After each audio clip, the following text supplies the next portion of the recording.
నమస్తే. Seize the ship ఇది ఈ మధ్యకాలంలో చాలా ప్రాచుర్యాన్ని పొందినటువంటి dialogue. Deputy CM Pawan Kalyan గారు పీడీఎస్ రైస్‌ని కాకినాడ యాంకరింగ్ పోర్టులో పట్టుకోవాలనే ఉద్దేశంతో వెళ్ళినప్పుడు జరిగినటువంటి సంఘటనలో ఇదొక ప్రాముఖ్యత పొందినటువంటి డైలాగ్. చిత్రం ఏంటంటే చివరికి షిప్‌ని సీజ్ చేయలేదు. సీజ్ చేసే అధికారం రాష్ట్ర ప్రభుత్వానికి ఉండదు, ఎవరికీ ఉండదు. అది వేరే అంశం. నిజానికి నేను చెప్పదలుచుకుంది అది కాదు. నా కథాంశం కూడా అది కాదు.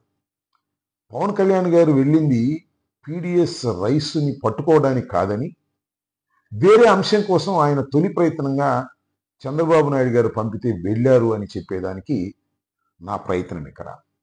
రాను రాను తర్వాత జరిగినటువంటి సంఘటనలు చూస్తే పవన్ కళ్యాణ్ గారు అక్కడ ఎందుకు వెళ్ళారో చాలా స్పష్టంగా అర్థమవుతుంది. ఆ రోజున చాలా విషయాలు చెప్తూ ఆయన ఏమన్నారంటే, ఈ పోర్టు చాలా వనరబుల్ పోర్టు, దీనివల్ల చాలా ప్రమాదం ఉంది, దీని ద్వారా ఆర్డిఎక్స్ రావచ్చు, దీని ద్వారా కసబ్ లాంటి ఉగ్రవాదులు రావచ్చు, ఇది చాలా ఇంపార్టెంట్ పోర్టు అని చెప్పడానికి ఒక ప్రయత్నం చేశారు. మనం అందరం చూశాం కూడా.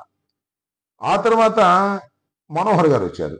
నెక్స్ట్ రోజు మనోహర్ గారు వచ్చి ఒక ప్రెస్ మీట్ పెట్టి అసలు ఈ పోర్ట్లో జరుగుతున్నటువంటి అన్యాయాలు, అక్రమాలు ఇన్ని అన్నీ కావని, ఇవి జరగడానికి ప్రధానమైనటువంటి కారణం పక్కన ఉన్నటువంటి సీ పోర్టులో వాటాలు పంపకాల్లో ఘోరాలు జరిగిపోయాయని, అరబిందో కంపెనీ 41% ఎలా పొందింది, దీని మీద లోతైన విచారణ జరపాలి, బలమైన విచారణ జరపాలి అని చాలా పెద్ద ఎత్తున మాట్లాడారు.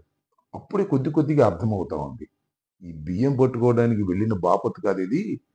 ఆ పక్కనే ఉన్నటువంటి డీప్ సీ పోర్టులో వాటాల్లో జరిగినటువంటి మార్పులు చేర్పుల మీద మళ్ళా తిరగదోడి కొందరిని ఇబ్బంది పెట్టాలి అనేటువంటి ఉద్దేశంతోనే ఈ డ్రామా అంతా చంద్రబాబు నాయుడు గారు ఆడిస్తుంటే ఆడుతున్నారు అని పవన్ కళ్యాణ్ గారు వెళ్ళి తొలి ప్రయత్నంగా దీనికి ఆజ్యం పోశారు.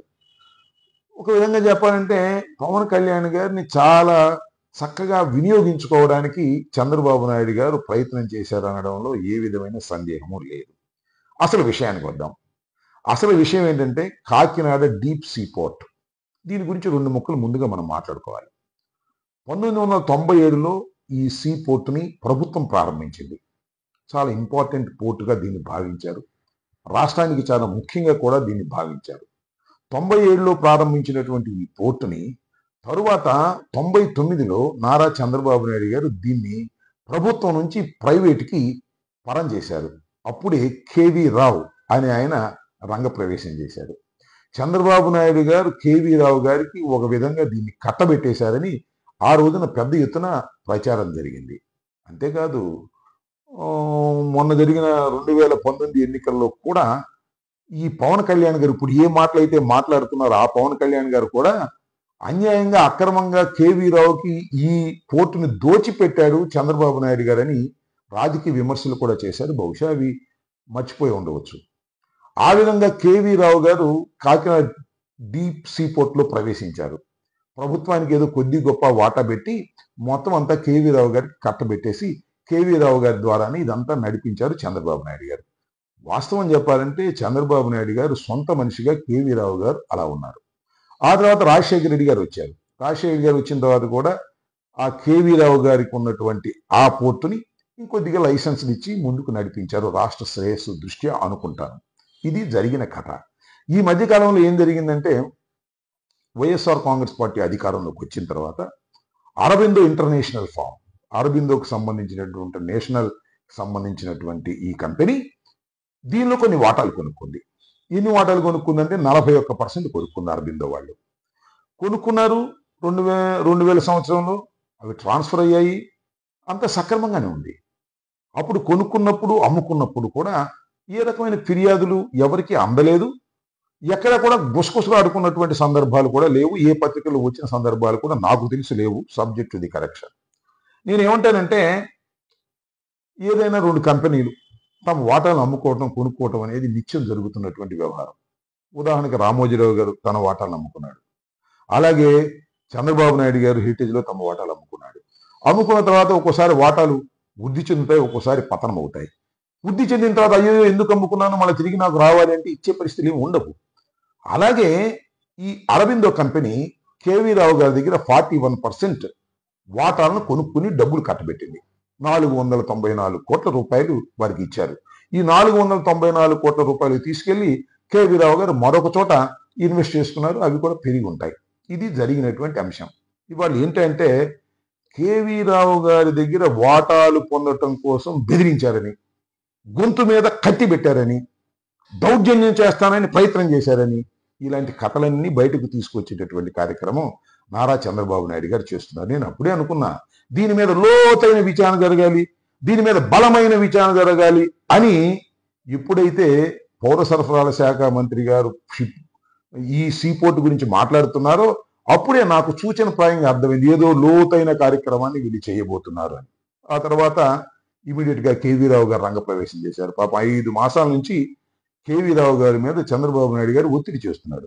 కేవీ రావు గారు మంచివాడే, నాకు కూడా తెలుసు. అప్పుడు చంద్రబాబు దగ్గర పని చేయించుకున్నాడు, రాజశేఖర రెడ్డి గారి దగ్గర పని చేయించుకున్నాడు, జగన్మోహన్ రెడ్డి గారి దగ్గర పని చేయించుకున్నాడు. ఒక వ్యాపారస్తుడిగా మంచివాడే. కాకపోతే చంద్రబాబు సామాజిక వర్గానికి సంబంధించినటువంటి వ్యక్తి కాబట్టి చంద్రబాబు నాయుడు గారు 5 నెలల నుంచి ఆయన్ని కన్విన్స్ చేశాడో, ఒత్తిడి చేశాడో, ఏం చేశాడో తెలియదు. కానీ ఆయన అంగీకరించిన తర్వాతే ఈ డ్రామాకు తెరదీశారు.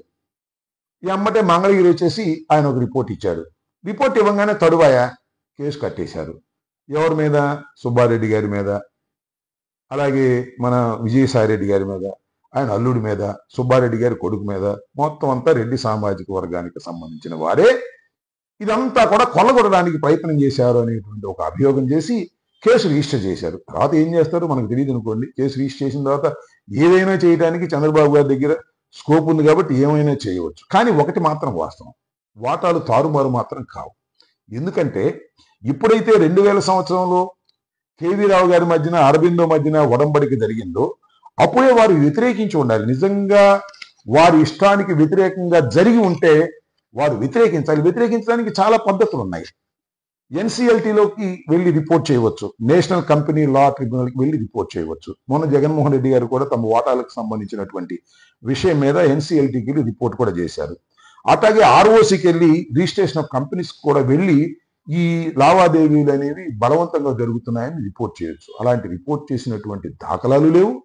అలా రిపోర్ట్ చేయడానికి ప్రయత్నం చేస్తే ఆపినటువంటి సందర్భాలు లేవు. ఇది ఉన్న విషయం. దీనిలో మనం గమనించాల్సింది ఏంటంటే నిజంగా అరబిందో కంపెనీ కేవీ రావు గారి గొంతు మీద కత్తి పెట్టి చేయించుకుంటే 41% ఎందుకు చేయించుకోవాలి? మొత్తం 51% చేయించుకోవాలి కదా. కంపెనీ లా ప్రకారం ఏంటంటే 41% ఉండే వాళ్ళకి అది మేజర్ షేర్ కాదు. మేనేజ్మెంట్ అంతా కూడా 50 అబవ్ ఉన్న వాళ్ళ దగ్గరే ఉంటుంది. కేవీ రావు గారి దగ్గరే మేనేజ్మెంట్ ఉంది. ఆయనే ఎండి, ఆయన చెప్పిన వాళ్ళే సిఇఓ, అంతా ఆయన ఆధ్వర్యంలోనే నడుస్తుంది. అప్పులు సప్పులు ఉంటేనో లేకపోతే లాభాలు ఉంటేనో ఈ వాటాలుగా పంచుకుంటారు. దీన్ని తిరగదోడి ఏదో ఒక విధంగా జగన్మోహన్ రెడ్డి గారికి సన్నిహితంగా ఉన్న వారిని ఇబ్బంది పెట్టాలనేది ఒక అంశం. రెండో అంశం అంటే 2 సామాజిక వర్గాలకు సంబంధించినటువంటి అంశాలుగా దీన్ని ప్రజలు భావిస్తూ ఉన్నారు. ఒకటి, కేవీ రావు గారు చంద్రబాబు నాయుడు గారి సామాజిక వర్గానికి సంబంధించిన వ్యక్తి. వీరు జగన్మోహన్ రెడ్డి గారి సామాజిక వర్గానికి సంబంధించిన వారి వ్యక్తులు.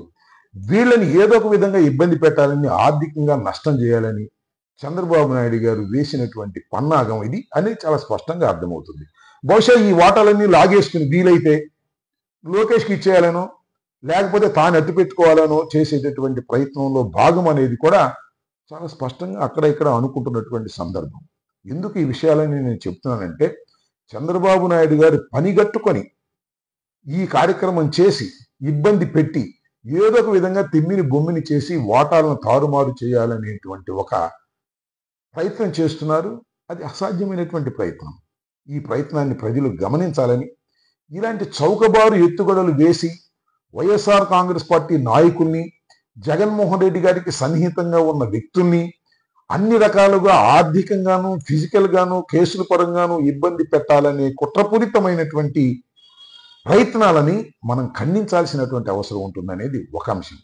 రెండో అంశం ఏంటంటే అటు కేవీ రావు గారికి ఇటు అరబిందోకి సంబంధించినటువంటి తగాదాలో చక్కగా పవన్ కళ్యాణ్ గారిని ఉపయోగించుకోవటంలో సఫలీకృతమయ్యాడు చంద్రబాబు నాయుడు గారు అనేది చాలా స్పష్టంగా అర్థమవుతున్నటువంటి అంశం. కాబట్టి ఈ విషయాలను ప్రజలు గమనించాలని, దీనిలో వాస్తవ అవాస్తవాలను కూడా తెలుసుకోవాలని ఈ సందర్భంగా మిమ్మల్ని కోరుతున్నాను. ధన్యవాదాలు.